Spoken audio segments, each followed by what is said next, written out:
Corbett tiger reserve में साल forest का एरिया लगभग 75% है और ये बड़े बड़े साल के पेड़ यहाँ की खूबसूरती और वाइल्ड लाइफ के लिए एक स्ट्रॉन्ग बेस बनाते हैं। आज हम अपने सफ़र की शुरुआत धनगढ़ी गेट से कर रहे हैं, जो कि सरदबुली और डिकाला रेंजेस के मेन एंट्री पॉइंट है। जंगल में आगे बढ़ने के लिए यहाँ के स्टाफ के पास हमेशा बंदूक होती है, क्योंकि टाइगर्स के इस घने इलाके में सुरक्षा के लिए सबसे ज़रूरी है।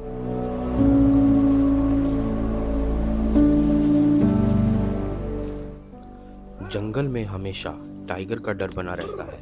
लेंटाना के घनी झाड़ियों में कोई टाइगर छुपा हो सकता है और यहाँ सुरक्षा के लिए सबको होशियार रहना पड़ता है। इसलिए स्टाफ यहाँ पर जोर जोर से चिल्ला रहा था ताकि कोई टाइगर आसपास हो तो वो साइड हट जाए।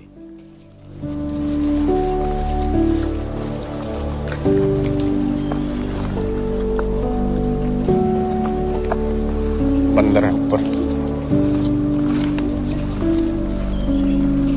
कॉर्बेट का ये जंगल सिर्फ इसके वाइल्ड लाइफ के लिए ही नहीं, बल्कि जिम कॉर्बेट जी की लेगेसी के लिए भी मशहूर है। एक समय के मशहूर शिकारी कॉर्बेट अपने इन जंगलों के लिए ऐसे रहे कि उनका प्यार उन्हें कंजर्वेशन की तरफ ले गया। उनका ये जज्बा इन टाइगर्स और इन फॉरेस्ट के लिए आज भी प्रेरणा का एक जरिया है। यहाँ के स्टाफ की भी बहुत बड़ी कुर्बानी रही है। अपने फर्ज के लिए, इन जंगलों की हिफाजत के लिए कुछ लोगों ने अपने जीवन का बलिदान दिया है।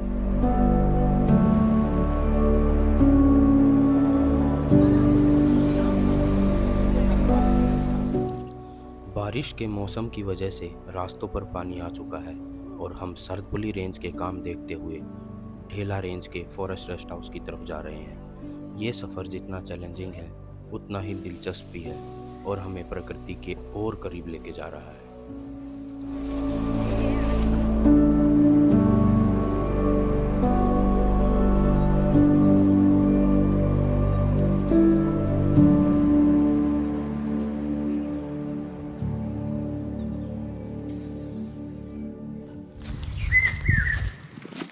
हेलो दोस्तों, राम राम, नमस्ते। तो स्वागत है आपका मेरे यूट्यूब चैनल पर। आज मैं हूँ कॉर्बेट टाइगर रिजर्व। ये हमारे उत्तराखंड में है और ये ऐसा टाइगर रिजर्व है जहाँ पे दुनिया के सबसे ज़्यादा डेंसिटी में टाइगर पाए जाते हैं।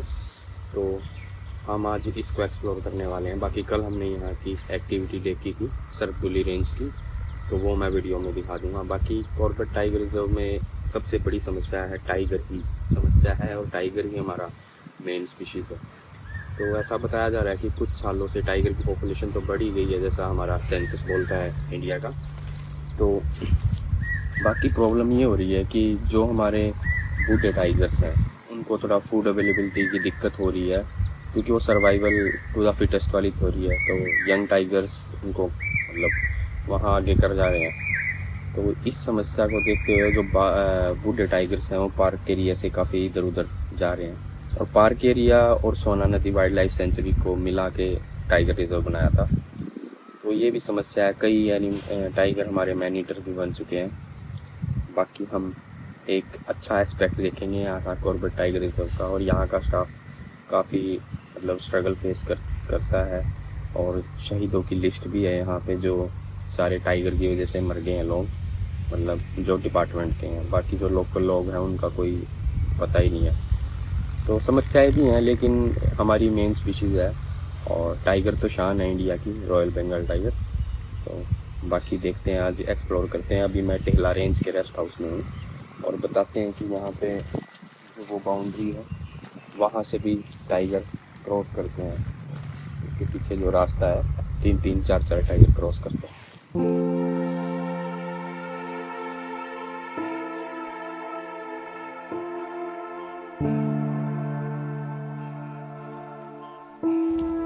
क्या चाहिए? बस कर।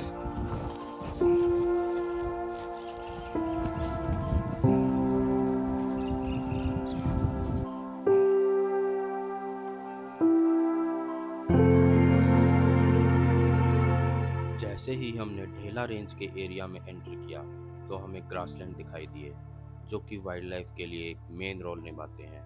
ये खुले मैदान डिफरेंट टाइप के एनिमल्स को शेल्टर और फूड प्रोवाइड करते हैं और इनको लोकल में चोड़ भी बोला जाता है।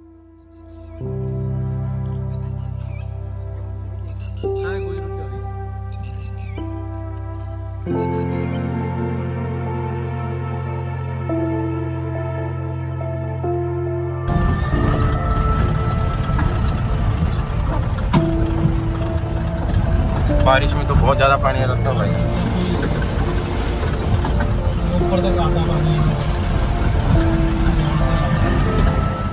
अब हम झिरना रेंज के फॉरेस्ट रेस्ट हाउस में पहुंच चुके हैं, जो कि अपनी खूबसूरती और शांति के लिए मशहूर है। ये रेस्ट हाउस खूबसूरत जंगल के व्यूज़ और शांत माहौल से घिरा हुआ है, जो यहाँ एक अलग ही सुकून का एहसास दिलाता है।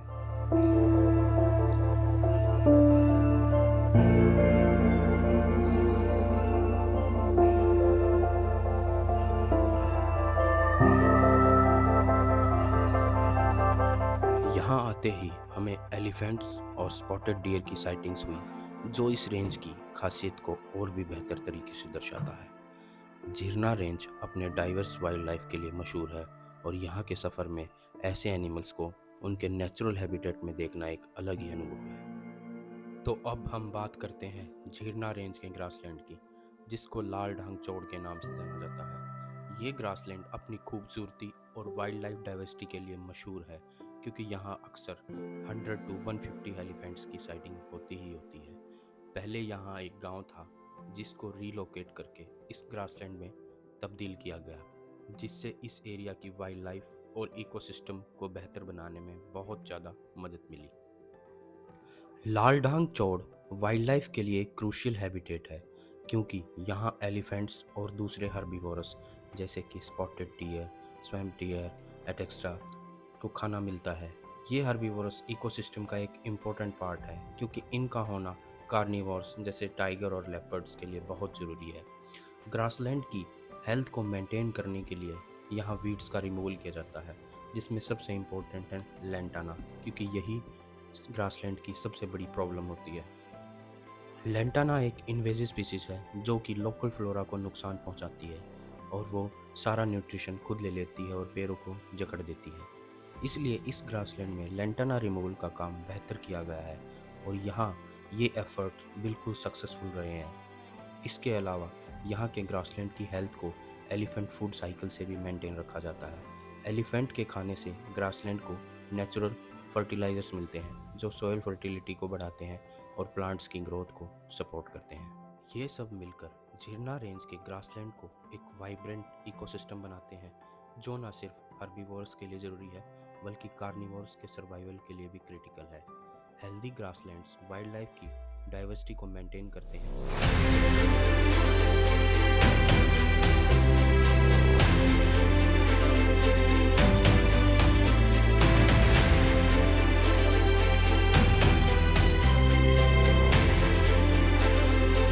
चलो चलो तो भागना लेंगे।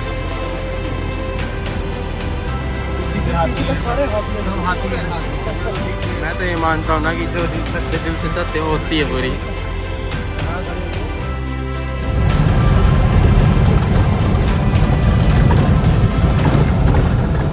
वहाँ तो बहुत बड़े बड़े फ्लाईओवर बनाने पड़ेंगे, बना ही रहे हैं बल्कि तो बहुत कम रोड है। हाँ, लेकिन ये भी यहाँ तो पूरी बनेगी, ऊपर कैसे बनेगी? चलो चल, उड़ जाओ उड़ जाओ।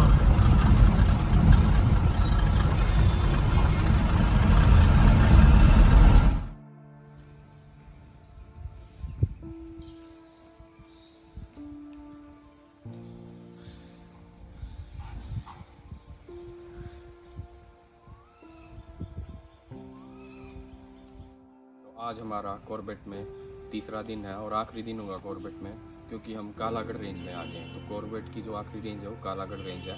यहाँ से हमारा अगला रिज़र्व लगेगा, जिसका नाम है Kalagarh tiger reserve. Kalagarh tiger reserve is also a part of Corbett before, but now मतलब ये अलग बना दिया है। तो इसमें हम फोकस करेंगे। ये पौड़ी वाला एरिया पड़ता है, तो और यहाँ पे भी काफ़ी डेंसिटी में टाइगर्स हैं। तो हम कालागढ़ में देखेंगे, आज एंट्री कर जाएंगे और वहाँ देखते हैं टाइगर दिखता है कि नहीं। बाकी जंगल के नज़ारे और एनिमल्स तो दिख ही रहे हैं। Kalagarh tiger reserve Jim Corbett के नदर्न रीजन में सिचुएटेड है और मोस्टली गढ़वाल के पहाड़ी एरियाज में आता है। पहाड़ी ज्योग्राफी होने की वजह से ही यहाँ लैंडस्लाइड्स काफ़ी कॉमन है।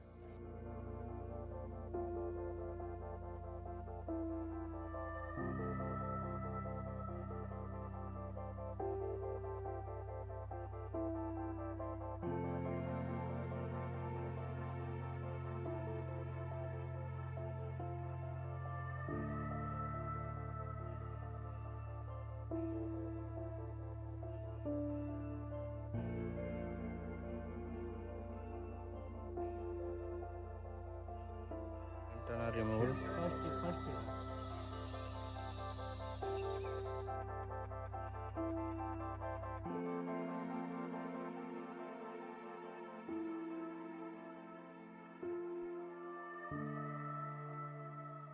गुड मॉर्निंग दोस्तों।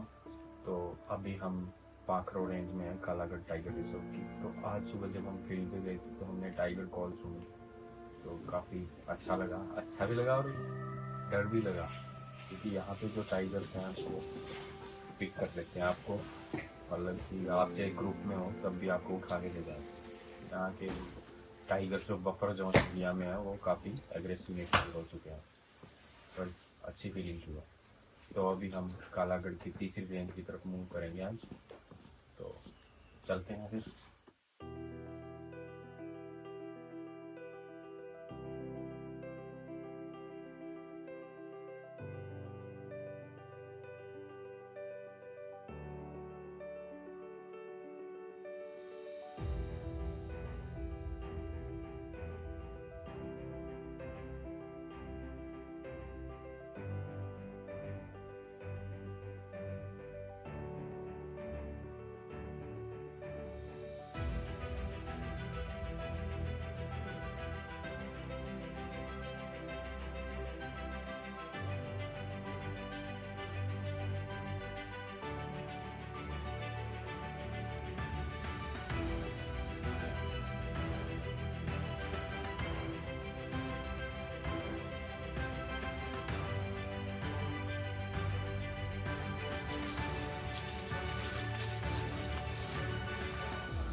यहाँ पे कई रिवर्स और सीजनल स्ट्रीम्स भी फ्लो करती हैं, जो रिजर्व के इकोसिस्टम को और भी सपोर्ट करती हैं और वाइल्ड लाइफ के लिए एक आइडियल हैबिटेट बनाती हैं।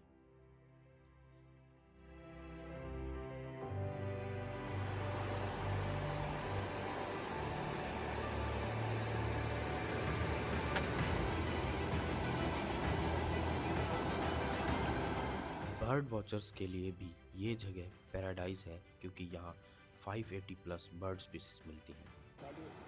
Riding the bike up the idea. जबरदस्त काम है। दिख रहा है तो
कालागढ़ टाइगर रिजर्व के कुछ मेन एंट्री पॉइंट्स में वतनवासा गेट, मैदावन गेट और दुर्गा देवी गेट है, और ये सोना नदी वाइल्ड लाइफ सेंचुरी के साथ भी कनेक्टेड है, जो इसका एरिया और भी एक्सपेंड करती है।